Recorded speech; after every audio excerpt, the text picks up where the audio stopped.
khale pathian he pina to pathian hun phate petawa to ne ta ka bible sim khom ki theding le bible zil khom ki theding second hun phai petu ve pathian keng ki pak thui gan ma sa he mi pi te ho ki khop khom thei lo na so ta pathian thui le mi lung lut lo deu ta hele kilomin au ma hile e te ho i khoti ding a hi po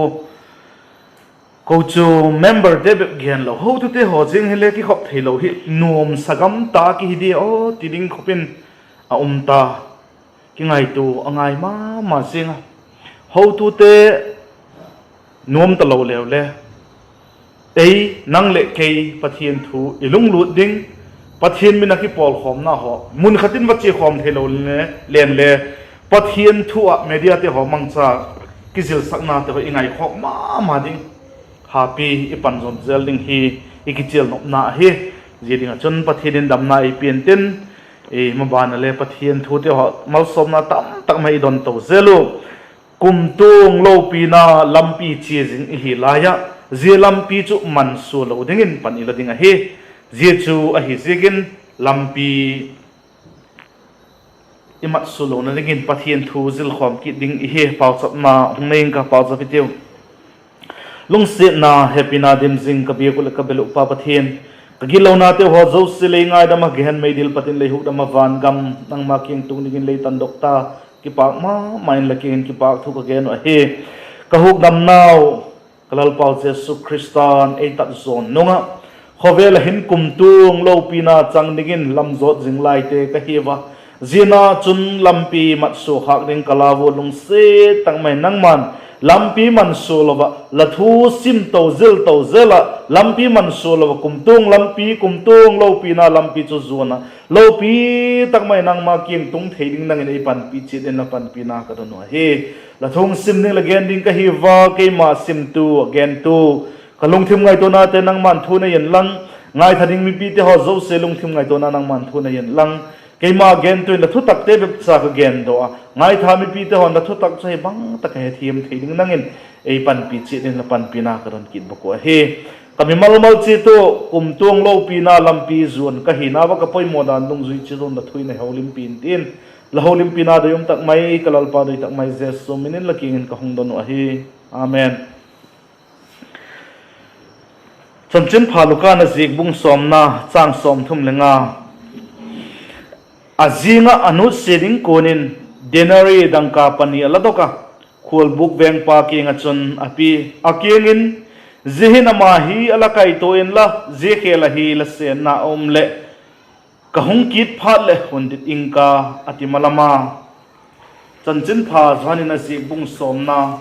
chang som na chanchin pha zhanin na zik bung som chang som gucha chu goding le that ding le susi ding lo ngalin ahungai pon kai ka hi le chu mi tam takin hinna anayu tam tak anei thina dingu hung ka hi I bible chang sim phak naw che thim thei in pan chan chilun malai som pi pan la sermon masa khan ko chum te gen chin na igenu ko chum kiti hil chin na igenu izona kha full book kiti chu big in church gen na hi ti igenu igen zo man pu gen zoming katin chule point khat bi ko chum gen chin na gen line katin zo tak chule ko chum I phat chum pi teu hi gen ding hi tuni ta I thu pi ding chu ko chum I phat chum pi teu hi ta ding a hi ko chum kiti chu bang phat chum na in em ti hi zil khom ding hi zima sanga chun sermon masa vak sun zom hidden achai na khan christian khat hi na chun hi khil kha ka hi chun ngai dam zel ngai a hi god mun mai dil chi ding lo na je kilowin pathian dei ki pol khom na pen atam lo na dingin aboi lo na dingin ki pol lom jing thei na dingin ki lo na te kha ngai dam ngai a hi ti igeno pathian dei ki pol khom na aboi lo na dinga ki lo na te ngai dam a hi kha ki het jing ngai a hi je ngai dam hi ki het jing na dinga chun bang a hemi bol ding John le khat na bung khat na chang ko na kon ding dan I bol ding dan e la gen pi ka ye chu bang hem iti hi le chi igil lo nau thu phai cho yu chun igil lo na te ngai dam ding le dik lo nau zo si sil thieng dingin ama chu aginumin adik a hi the bible chang when igil lo nau thu phai cho yu chun ati vai bi pa ba hin thu pha choi ngai dam don ki pung ki ti hi akinai ma jing thumal a hi hilele achi dan ki bang che lo a hi ngai dam don thu pha choi ki pung ki ti chang thu mi chu kinai ma le ki bang lo a hi amat na ti he min lo ding a hi ka gen num chu sa pau khoni et a le if we confess our sin ati igil lo now iki phun a hi chun ati thu pha choi hi lo ding iki phun ding a hi ati na a hi bang je ki phun ngai gilo ka hi ti ki het anga ya je mi gilo hi na chu pa pathin ki pa pathin mi gilo ka hi je kala bol kil tai ti iki phun na kha pai mo a hi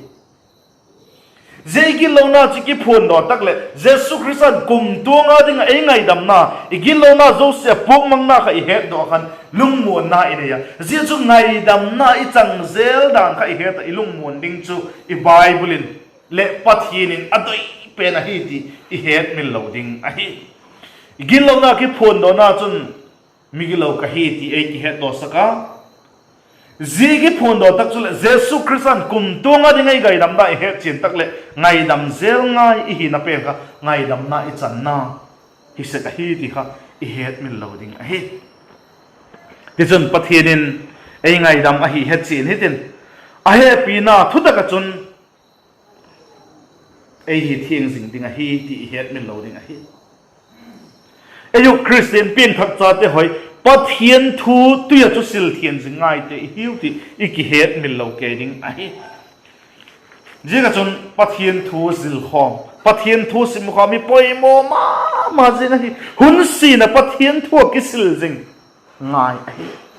je ka chun Sunday janin Bible study te bang imanga ahilo laki gini sermon te ho record te ho ibola jehi lim sak peilo bang peilo ihila chu pathian tho kisil thian na lam chu wat din ka tak sang ahi je ka chun gun chu thanom tak mai panding ahi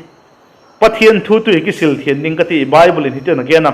efesa bunga chang som ni leguk na chun amau chu asuk thian tho theina dingin a thu tu ya chun sil thiengin ati chu a thu tu ya chun sil thiengin pathian thu chu iki sil thien jingwa nga ya igilo na te ho sil thien jinga ya hi ti chu ki chen ma jing hi i het mil ke lo ding ko poi mo ka sak ma jing chu mang hem ti le ko chu iti pen kha thagau thieng thoin asuk dam na le thagau thieng thoin et kolna ti lo chun ei ma ki sang jeng the ki lo hi ti i het min lo ding ma hi ei lei ki mok san jeng the lo hi thagau thieng thoin ei suk thiana thagau thieng thoin ei sang dang lam lo chun ei ma ki sang the lo te hi ti het min lo ding hi ging tu piang thak sa te ho chu thagau thieng thoin pathian na sem tu te ho mang cha in a chomin a siam thakin a siam bukim se ka hi ti le i het min loading ai efesa te mama bungli na achun hiti na ki gena chang som le khata ki patin som le thum tiang vak sim leng ti chun khen khat te chu sol cha hidingin khen khat te chu zol nei hidingin khen khat te chu pathian thu gen dingin khen khat te chu ko chum wak ding le khen khat te chu zil sakapang dingin thil pi ka pe chita mi thiang tho chu na sep mat cha ga thum bukim ding le krista taksa chu sim pi tinga egin na le pathian cha pa he na lama i hung pi tinu krista bukim na to ki banga i hung ki pum khat theina dingon zedaka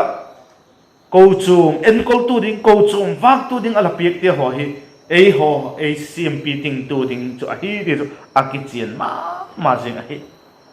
dana i bible chang sim now Luka bung som na isim na wak ki gen kha khur bu thu kha ka wak gen zom ki no ma je ka wak sim hi bangti aki genem itile denari pani anu si na thu again zihin alen kolin la awat a hi chun khong kit pha tak le hong piek bela pingka hon diting ka adi kha a hi suam ten asuam một thế migilo ten asuam pau ha athidek tak pa kha sa pau chon half dead akiti chon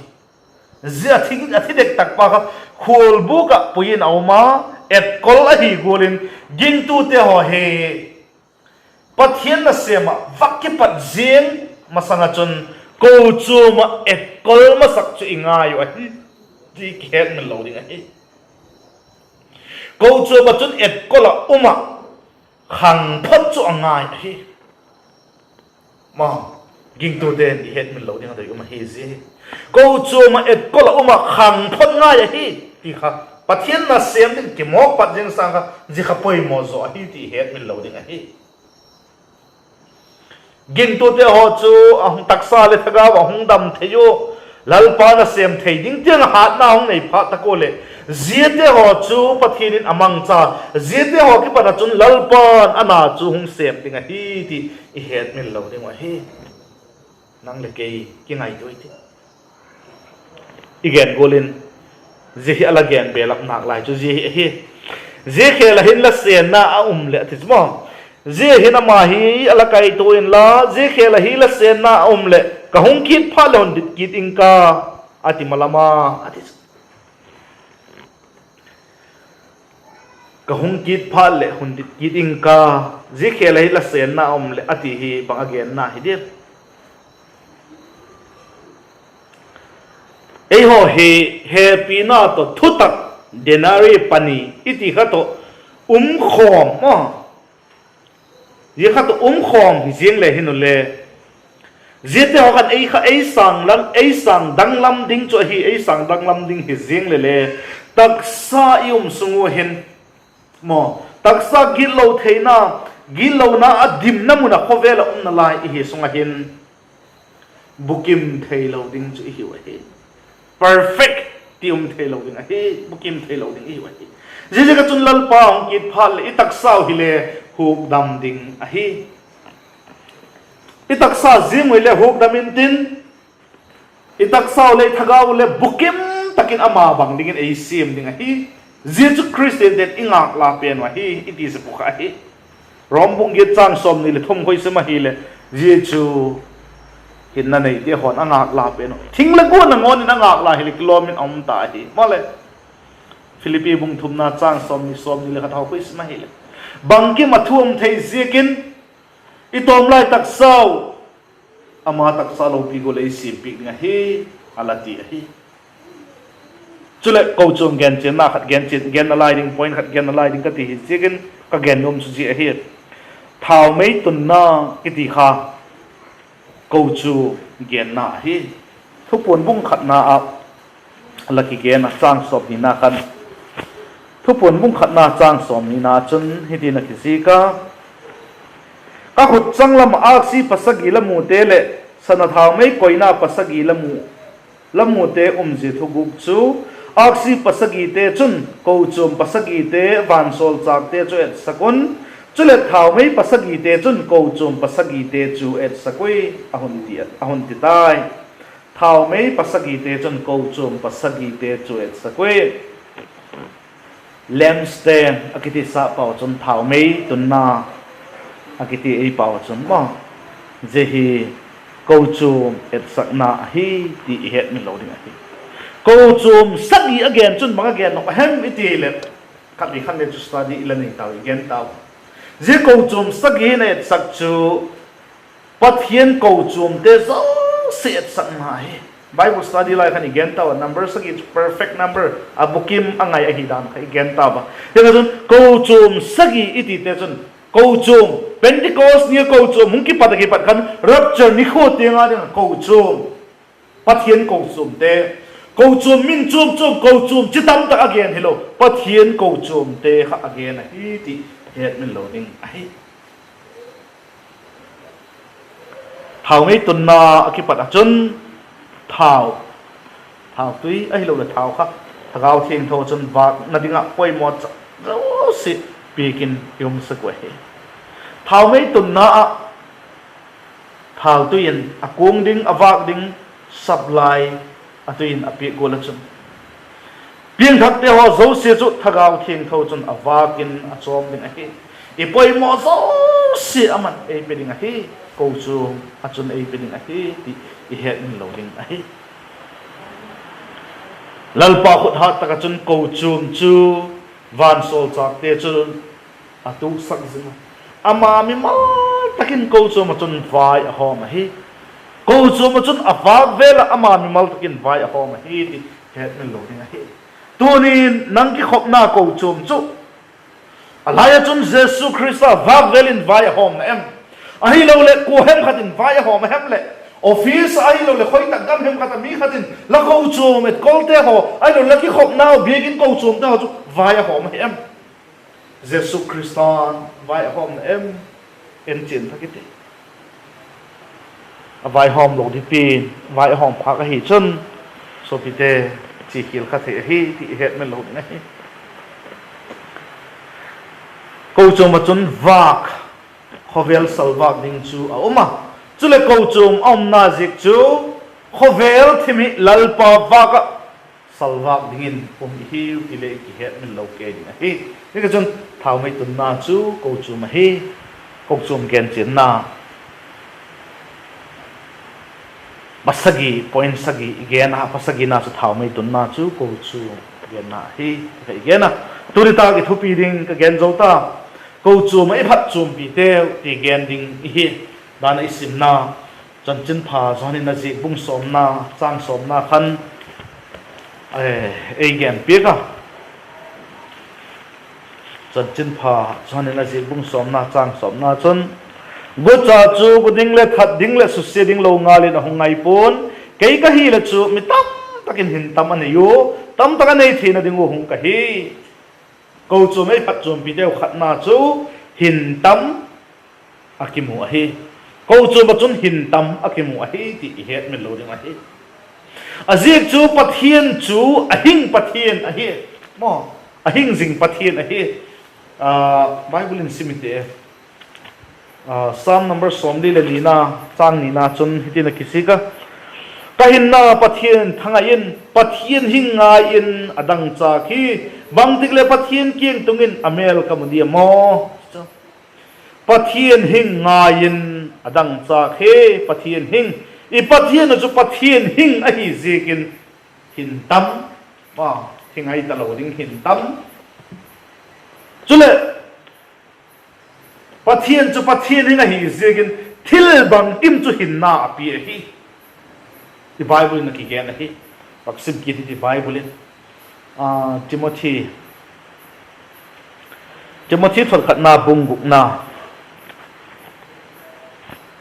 timothy thol khat na bunguk na chan som de thuman chun hitin ki zega pathian thil bang kim hin na pe pa le Krista Jesu Pontia Pilat ma puandona pha pungpa ang in thu ka hon pi a hi pathian thil bang kim hin na pe pa ati so pathian chu pathian hinga he jije ga chun thil bang kim hin na pi hi ti I bible chun ati gen chin chat a hi ye ga chun I bible in hitina kizika psalm number som thum la gukna chang ko na chun hitina kizika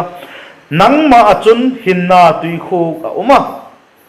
nangma vaga chun khovel va kamu he fountain of life hinna tui khu lalpa chu hinna tui khu hinna ki patna chu pathian he ti chu gen tam ngai lo he thinga zina hi ji ga chun pathian zekin hingo itoyo mo pathian hing a hi zekin ama ji ga chun isemu itoyun ki thiwa hi ti bible e gen na lai hi sun ki tinga na septembung som le sagina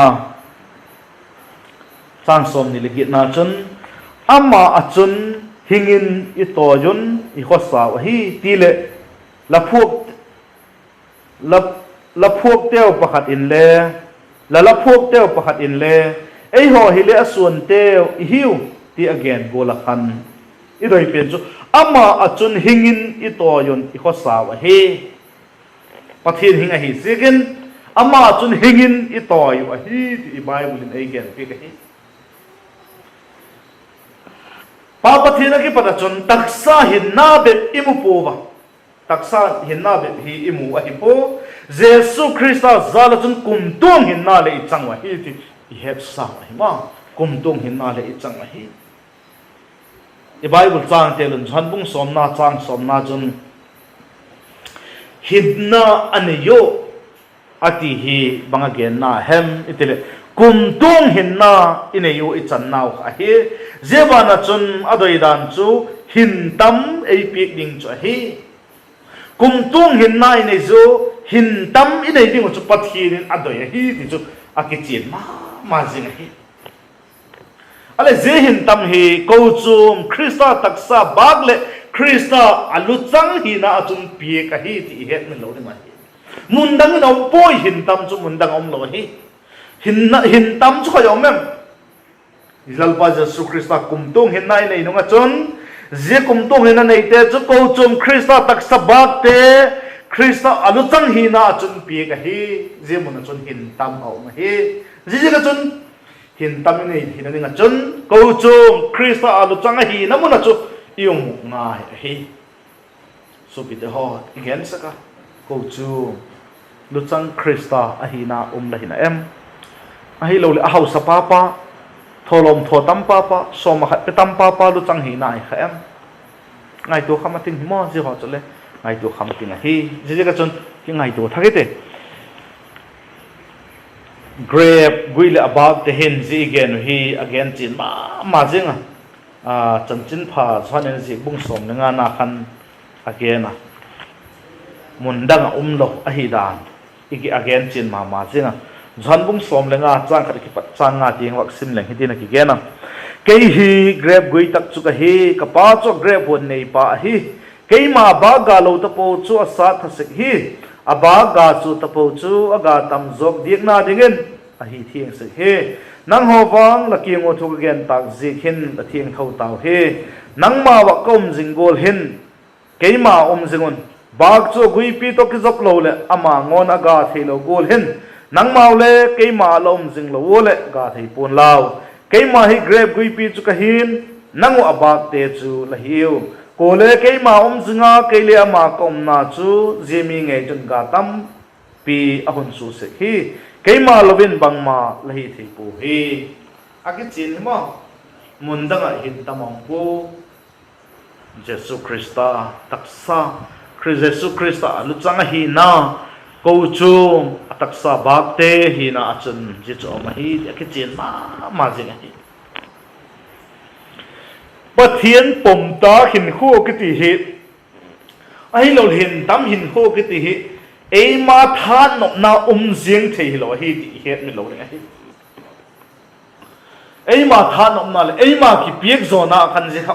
jing thei lo hi ti het mi lo hi lalpa singa hin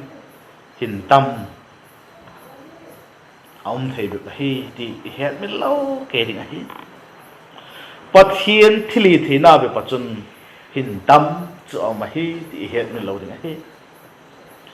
Jesu tu Bible chang sim na sun akena ke grab gui tak chu ka hi ka pa cha hon nei pa hi chang khat na again chu male pathian chu ahon nei pa hi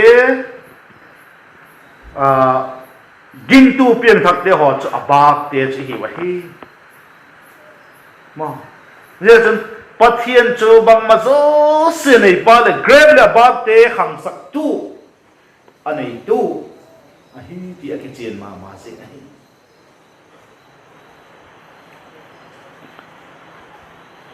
lo a hi lo le huan bol pan phatak sai ko la hi chun gapha hong sung se hi ma lo bol te le hun bol te le phatak sai ko le chu gapha hong sung se ko hi pathian chu a hun nei pa a hi ayet kol abak te kol agui pi et grab et kol agui abak te et kol ding chu ama mo phok na hi abak hite chun imo phok na chu bang hi em itil ei ma ba ha pan tak lu na ngai poi agui pi chu tak ki jok phat le hin agui pi chu tak ki jok phat le hin a huan nei pa bep gen lo a gui pi chu taki zop phot phot len abak te chun ka sung mai ding hi abang ngen changin panlan ga sung pui ti het saw ma abang chi tale galpan keima zgun ti thupi ka ai piang se khi bang je ga hi ging tu piang thak cha khat hingal hilele agui pi ka ki zop lo lalpa jing lo khak the hi ki chen ma jing a hi gen na dang ki khating chun ging tu te lalpa jing chun lalpa chun je ging tu te ki pata chun ga sungin mo na semin tin ga sungin tin hin tam chu nei ding a hiu ti a ki chen mai a hin la ging tu te ho lalpa jing lo hi chun lalpa hinna ki zop jing lo hi chun bang ti de chang thum de chang li na khan nang ho wang bang ti na ge ne la ki ngo thu gen ta zikhin la thing khau taw hi nang mau kom jingul hin ke ma jingon bak chu gui pi to ki zop lo le ati ta chu bak chu gui pi to ki zop lo le ama ngon aga thei lo golin nang mau le ke ma lom jing lo le ga thei pun law ati cha mai ama jing lo chun hin tam ki ti chum lo ding a hi ko chu mai phat chum pi teo chu hin tam nei ding a hi ko chu ma lo chun ji hin tam chu thei poi di bible chang sim naw san ai gen chin ma se so pi te ho et sak na rigin naw pang neu cha te nu le pa anu seo hi chun ama chun jinaw pang te chun nu le pa akipata veng na achang phapu ma achang phapu kai hoi phalo dinga hiu ma nu le pa pat zamang hi je ko nu le pa happy na chang phapon tinu et kol na chang phapon tinu nu le pa kai hoi na chang phalo dinga hiu je ko la chun ging tu pian thak ten lal pa inu se hi chun ma inna muzom jing thei loading hi wa hi ti I het min loading hi lalpa jing lo hi chun lalpan ei piek nom thagaw lam mal som na te ho chu chang thei loading hi taksa mal som na le chang thei poi din thagaw lam mal som na le chang thei loading hi pathirin thagaw lam mal som na ei penoma zit thagaw lam mal som na ei pe pa chun taksalam mal som na le ei pi hi ji ka chun lalpa inu se hi chun amal som na ei pi nom te ho zo se tu tang thei lo ba chan hi mai ding hi wa hi ti het me lo de hi ji ka chun ei ho hi krista tak sabak te hi wa krista jing ding chu poi mo ma jing hi atop tinga lotin inok a hi chun lalpa hong kit masi ama jing hi deu ma atop tinga mi loting gatam hin tam nei hi no ma hi chun lalpa jing hi deu ti chu het mi loading a hi Thessalonica te thot khatna bunga chan som ni le thumna chun ti na ki zika Thessalonica te thot khatna bunga chan som ni le thum chun chamna pathian ngei chun lapumun hi thieng tho ta hen chule la thagau le dalung thimule la tak saw chu ilalpa jesu krista hung tianga thieng tho le dem na bein ta hen ati pathian ma chun ilung thimu itak saw I thagau chu hi thieng tho lalpa ma anga chu ding dingin veng bit dingin mo ei do ya hi pathian ma chu ilal pa idin masanga itaksa thagaw ilung thim hi thieng do veng bit dingin ei doi ma jin hi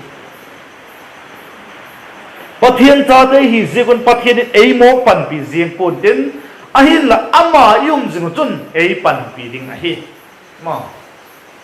pathian cha hi ga chu pathian ei mo pan pi jeng hi poi ai la ama a jing wa hi chun ama nei pan pi ding a hi ti kha het min lo ding a hi huk dam na I chan the na dinga pathian thili theina imama golen I Christian in ko veng tu le pui tu dingin ama happy na le athili theina a power chu imamo na lai hi je ka chu na hi I Bible in happy na chunga happy na son ati ben kha ma chan chin pha chon na si bung khat na chang som na chun akhizi ka ama bukim na ki patin happy na chunga happy na son I chang chi ui happy na chunga happy na son hugdam na I chan na pathin happy na chunga khan Christian hin kho veng bi tayum thena ding gilo la pat veng thena chun happy na son chi chang wa hi I Bible ai gen chin ma ji I Bible in ai gen a pathin chu thil zo si ki pat na hi ging tu piang thak te hin kho pathian ki pak na ding in le ki pak na lung thim tha nok na lung thim ama doi dan het theina adoi dan se puting theina dinga hat na iki ma thil dang so si in le ma pathian chu akipat na hi je zo sa dinga chum le pathian chu akipat na hi ti kha I het min lo dinga hi ha no na ti te ho khale pathian ki pat nga hi ki pa na ti le pathian ki pat nga ki piang zo na ti le pathian ki pat nga ti doi dan te ho le pathian ki pat nga pathian doi dan sebutin na ding le pathian ki pat nga hi ama doi dan sebutin go pathian ki pan lo pathian doi lo lam na sa ka se mi khate hi je jon ki ngai ko hi te in tam nei ding a chun yum na em I Bible sim now chan bung som nga na khan ei ge na ei ma ho nganin bang ma I bol thei lo he ging tu te he pathian ko chu ama thili theina ma vai hom na ama veng bit na le Krista taksa bak te bang ti de bak te hi na nge chun yum ding a he zir patun mal som na kim chu ma hi ti kha I het min lo ding a he zebe patun mal som na ki dong a hi ti kha I het min lo ding a hi tak sa le trao le mal som na ki dong a hi tu ni nai tu ti mo ging tu ka hi ki ti khen khat te ho thagao lo ma chau na ho ko bang je ka hi de a ha zo lo na ko bang je ka hi de benin nai tu ti mo paken ti mo ama hui thei to so pan lo je ko I poi a than op lo je ku le hi lo hi ei sang le pang zoi sang le thanom zoi leu le sarau lam chau thau thau mang je kai de lalpa jing ding dan a het lo je ko hi a vele nung gening ka tu lai Christian gig tu tam tak mai te ho a Christian hin kho chau hat lo I di kho bang je kai de a thanom lo je ko hi po ai ho sang a ha pan lo zo je ko hi pui a ha pan zo e ho sang in le ki pe zo zo hi le bang je ka chao hi den ilal pa jing da a het lo je ko hi ti kha I het min lo ding hi ni cho het lo je ko tun amau doi dan le ngai dan be pi na hin ko mango ji phat tak chule bang bol lo ke pathian doi lo lam na tam pi ala sem kha se ko hi het min lo ding je ka chun ging tu ten I het masak pen ding chu bang hem lalpa bangul hidingin ei do yem ti le bang ei penuamen ti het masak ding hi avelin hingening ka lalpan bangul dingin ei do yem ti le bang ei penuamen ti hi Christian den het masak pen ding hi poi mu ma je nei je phat be chule ging tu te chu pathian veng bit na noi le happy na le hin tam nei hin ei pan ding hi wa hi ti ki het me lo no hi je phat tak chule ging tu te ho hin pathian doi dan chu hetai ti pathian doi dan na chun hing tai ti pathian doi dan chu zui kha hi pan be ding hi wa hi ti het me lo ding a hi ai bu ta han tuak simut alai chan chin pha ma thai na ji pung som le khat na ya bung som hat ka ti chân chân phàm mà thay là gì bung som là khát na trang som ni là cố đó som thấp bung sinh kệ mà thấy bung som là khát na trang som ni là cố đó som thấp bung sinh cả ngon col hồn pu in la cả kinh in zilon lung thima nun nem le kingai tom ka he ti chun la thagau a dingin chol dam na mun lao cả ngon col nomen ka pok le azang he ati Christian hi pok ki tak mai này a pok pi tu le om lo bola do zo lo pok pi hil he iti de ko Jesus Christa pata zil lo te a hiu ti so ki chin ma Jesus Christa jing te chu je chu lo a hi ka ngong ko long puwin la ka kin zilun lung thiman un nem le ki ngai tom ka hi ti chun la thaka wa ding chol dam na mun la ka ngong ko la nomin ka puk le sang hi ka kin zilun ei je je ka chun pathian ko chum te ho ki pata Ivan Phat Nam Ichan chu bang hem in tam nei ding hi je hin tam chu yo mem hilal pa Jesus Christa ko chum de ta ka chum ong hi je hin tam nei te ho chu apo ko zang ma hin tam ne yo ki pa na ni hi this is Jesus Christa ma hi Jesus Christa is the ma ko chum mai phat chum pi te point khat bi gen ma na adang te ho ban lam na gen digin ki sai je thogen te ho chu het thimu hin ko adinga kal suan be na kum tuang lo pi na chan na lam pi chi na ba ei pui hoi tu hi thena digin pan chan ning chiton malai som pi tan la pau chat na hong nei ka pau sa tiu happy na adim ka pi ko la ka belu pa pathin nang man la ko chu la ngai saka la ko chum te ho hi khovel mun thim salwa digin leino si je khovel mun thim salwa na ki pada chun hin tam nei ding ka hi je hin tam ke mau than op na le ke mau hat na ke mau thili the na po nang ma alu chang la hi na ko chu abak te ho ping khak cha te ho ka hi nau chu nang hi ti ke he nang ma pang lowen bang ma ka hi thei pu ti ki he do thak sakin lang nang ma singa nang ma ngong kol ki bat pi a Christian hin ho lung mong le thanom tak mai mang tau zel thing nang kamau ai pui chi din tin lapan pina kalal pa ri tak mai se minin la king pahong no he amen chan chu hian la pa ke